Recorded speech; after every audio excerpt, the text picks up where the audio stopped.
Hello అండి. ఈరోజు just 3 ingredients తోటి నేను క్రంచీ టేస్టీ బటరీ బిస్కెట్స్ అయితే చేశానండి. చాలా క్రంచీగా ఉన్నాయి. మీరే చూస్తున్నారు కదా!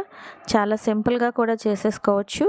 ఇంకొక విషయం ఏంటంటే నేను ఇవి ఓవెన్‌లో అయితే చేయలేదు. మామూలు స్టవ్ మీద కడాయి పెట్టి చేసేసాను. చాలామంది బిస్కెట్స్ చేసినప్పుడు మీరు 10 మినిట్స్ ప్రీ హీట్ చేసుకోండి, సిమ్‌లో పెట్టి, మీడియంలో పెట్టి అంటారు. అలా ఏం అవసరం లేదు. నేను చేసిన విధంగా చేసేసారంటే మీరు 20 నిమిషాల్లోనే మీ బిస్కెట్స్ రెడీ అయిపోతాయి. మీరు మధ్య మధ్యన వెళ్ళి చూడాల్సిన అవసరం అయితే లేదు. చూసారా ఎంత బాగా వచ్చినాయో? దానికి తోడు నేను ఇది మైదా వేస్ట్ చేయలేదండి. గోధుమ పిండి వేస్ట్ చేశాను.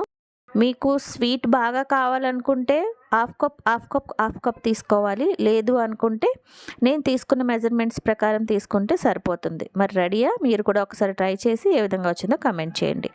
ఇందుకోసం నేను హాఫ్ కప్ షుగర్ తీసుకున్నాను. ఒక బౌల్లో వేసేసుకున్నాను. షుగర్ అనేది ఫైన్‌గా ఉండాలి పౌడర్.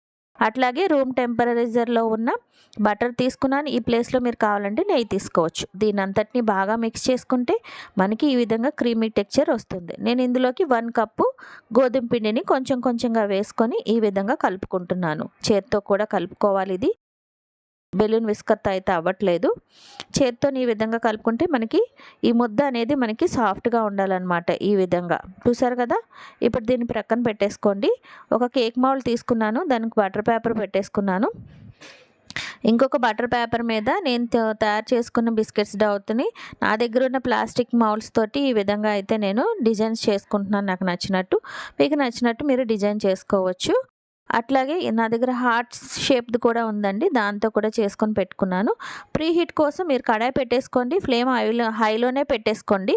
తర్వాత మూత పెట్టేసేయండి. ఒక 2-3 మినిట్స్‌కి మనకి ఈ విధంగా పొగలాగా వస్తుందన్నమాట. స్మోక్ అనేది.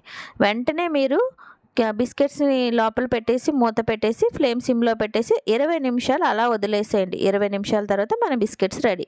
మీరు మధ్య మధ్యలో చెక్ చేయాల్సిన అవసరం లేదు. ఈ కలర్ వస్తే సరిపోతుంది. మనకి బిస్కెట్స్ అయ్యాయా లేదన్నప్పుడే వెంటనే 20 మినిట్స్‌లో మనకి స్మెల్ అనేది వస్తుంది. వెంటనే మీరు చూసి చెక్ చేసుకొని తీసేసుకోవచ్చు. చూసారా? ఎంత మంచి కలర్ వచ్చిందో! చాలా చాలా బాగున్నాయండి. చాలా క్రంచీగా వచ్చినాయి. నేను ఈ హార్ట్ షేప్‌వి కూడా చేశాను. అవి కొంచెం టైం ఎక్కువ మర్చిపోయాను. అందువల్ల కొంచెం కలర్ అయితే మారిపోయింది. మరి నేను చేసిన ప్రాసెస్ నచ్చితే ట్రై చేయండి. ప్లీజ్ నా ఛానల్ సబ్స్క్రైబ్ చేయండి, సపోర్ట్ చేయండి. మీ ఫ్రెండ్స్‌కి, ఫ్యామిలీ మెంబర్స్‌కి నా వీడియోనైతే షేర్ చేసి ఏ విధంగా వచ్చాయో కామెంట్ అయితే చేయండి. సబ్స్క్రైబ్ చేయడం మర్చిపోకండి. Please subscribe to my channel. Thank you. Happy cooking.